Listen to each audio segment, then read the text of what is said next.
This is a brief presentation looking at accessing ebooks via the library catalogue, and this will be ebooks that you will also find on your reading list if they're recommended by academics. You do need to make sure that you've logged into UDO and that you've clicked on the library tab in the grey banner at the top of the screen, as all of the ebooks are password protected and you won't be able to view the full text unless you have logged in.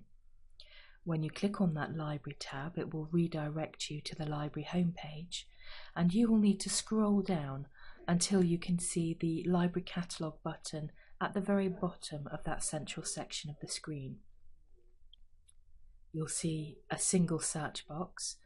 You can type in keywords from the title, the exact title, the author's surname if it's an unusual one. Obviously don't just put in Smith or Brown or Jones, but you could put in the author's surname and one or two words from the title if you know exactly what it is you want to find, or if you know the general type of book you want to find by that author.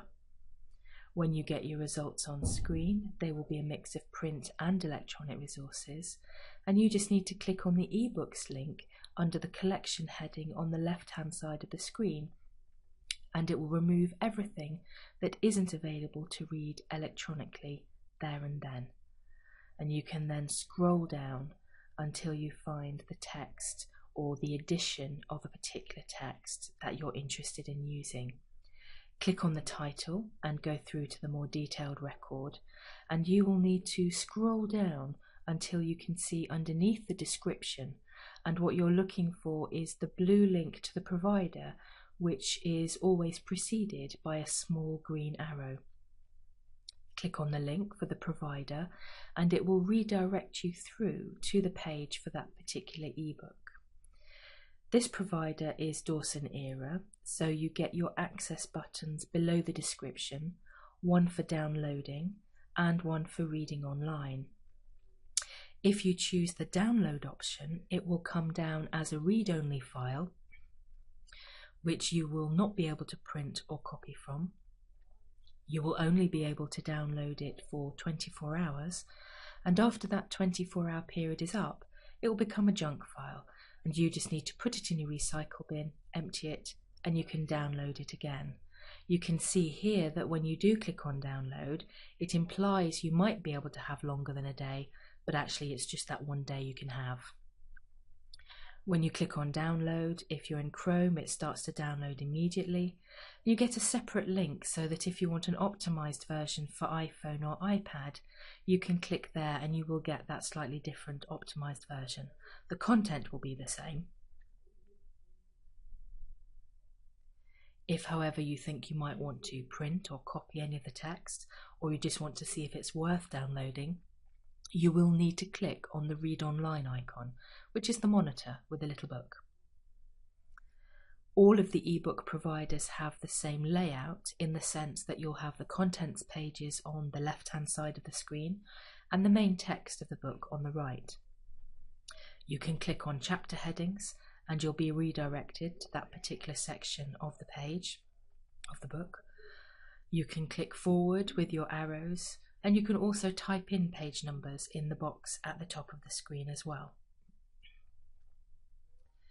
Because my screen is more than 100%, I have got my action buttons condensed under this little action button here, but if your screen was at 100% or a bit less, you'd be able to see the copy and print buttons as separate items.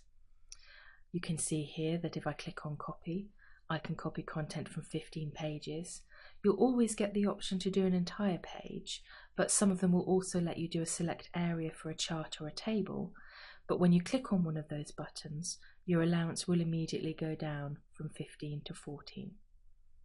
If I select print, I get to do the current page, or I can do a page range. So if my allowance is great enough to do a chapter, then I can actually do that all in one go without having to go print one page, then go to the next and so on. When you click on print, you'll get the layout of how it will appear, and then you just press the print button for that printing to take place.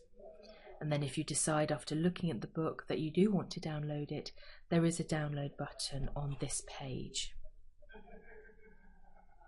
And again, that download is just for 24 hours, but after that 24-hour period is up, if you do still want to use more of the book, you just go onto the catalogue and you download it again.